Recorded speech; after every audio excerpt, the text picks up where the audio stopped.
Assalamualaikum warahmatullahi wabarakatuh. Perkenalkan, nama saya Angel Jasmika dengan NPM 23082600117. Baiklah, hari ini saya akan mempresentasikan hasil kerja saya yang berjudul Sistem Pencernaan. Baiklah, yang pertama-tama yaitu ada anatomi sistem pencernaan. Nah, sebelum itu sistem pencernaan terbagi menjadi dua, yaitu sistem pencernaan atas dan sistem pencernaan bawah. Sistem pencernaan atas atau sistem pencernaan upper yaitu ada cavum cooris, terus ada Parksianis, terus oesophagus, terus ada gaster, terus intestinium tunei atau usus halus, selanjutnya ada duodenum.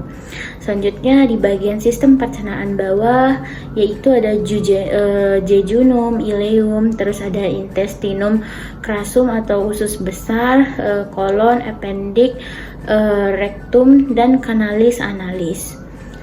Selanjutnya ada aksesoris yaitu hepar, pankreas, dan kantong empedu.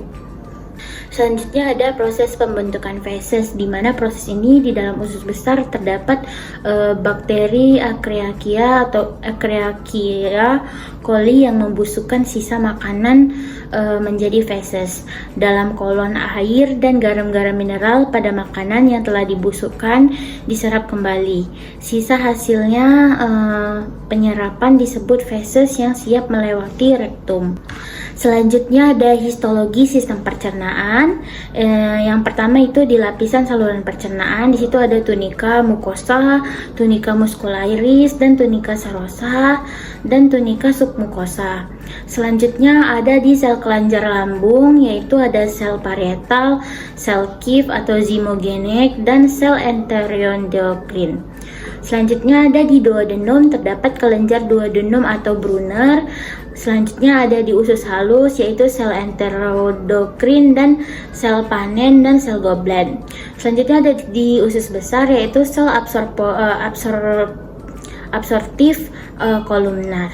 Selanjutnya yaitu proses lapar dan kenyang, di mana lapar ini saat lambung kosong, hormon grelin dikeluarkan dari lambung dan bergerak menuju hipotalamus melalui aliran darah, lalu hormon grelin akan mendorong hipotalamus untuk meningkatkan rasa lapar di tubuh. Jadi produksi hormon grelin akan bergantung pada asupan makanan. Proses kenyang, yaitu kenyang itu penjabarannya dari grelin akan berhenti setelah kita makan karena energi tubuh meningkat. Otomatis gula darah juga meningkat. Kadar gula darah yang meningkat akan mendorong penyebaran hormon insulin. Selanjutnya yaitu mekanisme produksi HCl di gaster. Nah, asam klorida HCl adalah asam yang diproduksi di lambung untuk memecah makanan sehingga pencernaan menjadi lancar. Nah, HCl bekerja dengan cara memasuk H+ untuk mengaktifkan pepsinogen. Pepsinogen adalah enzim untuk memecah protein. Nah, kelenjar lambung tubuh dan antrum lambung mensekresikan pepsinogen. Kemudian pepsin mengubah protein menjadi ukuran yang lebih kecil seperti asam amino atau peptida agar lebih mudah diserap oleh usus kecil. Nah, penyebaran peptida dan asam amino akan meningkat sekresi HCl juga. Maka dari itu kita bisa makan apa saja dan dicerna dengan baik berkat peran HCl pada lambung.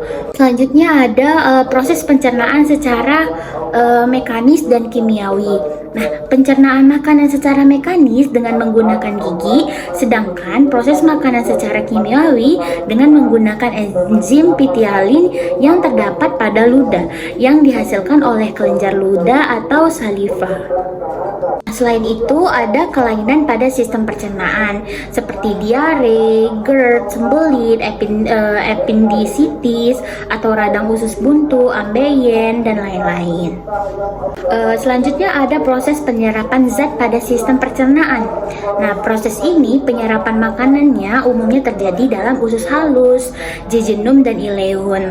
Di sana terdapat banyak lipatan atau disebut juga dengan jonjot-jonjot usus atau villi. Villi ini memiliki fungsi memperluas permukaan penyerapan sehingga makanan dapat terserap dengan lebih efisien. Selanjutnya yaitu ada hormon dan enzim pada sistem pencernaan. Bisa kita lihat bahwa enzim amilase, maltase, laktase, lipase, protase, dan sukrase. Jika di hormon biasanya ada grelin, gastrin, kolisitokin, dan sekretin. Selanjutnya itu adalah proses defikasi. Nah, proses ini terjadi pada kolon dimulai dari haustral shutling dan mass movement di defikasi haustral shutling. Di dinding haustura terdapat sel pancreator yang akan mengirimkan sinyal ke otot polos di dinding kolon. Nah, mass movement ini melibatkan kontraksi peristaltik yang mendadak uniform yang berasal dari kolon, transversum, dan mendorong feses ke arah rektum. Akibatnya ini akan timbullah perasaan untuk defikasi. Baik, itu saja yang bisa saya sampaikan. Lebih dan kurang saya mohon maaf. Wassalamualaikum warahmatullahi wabarakatuh.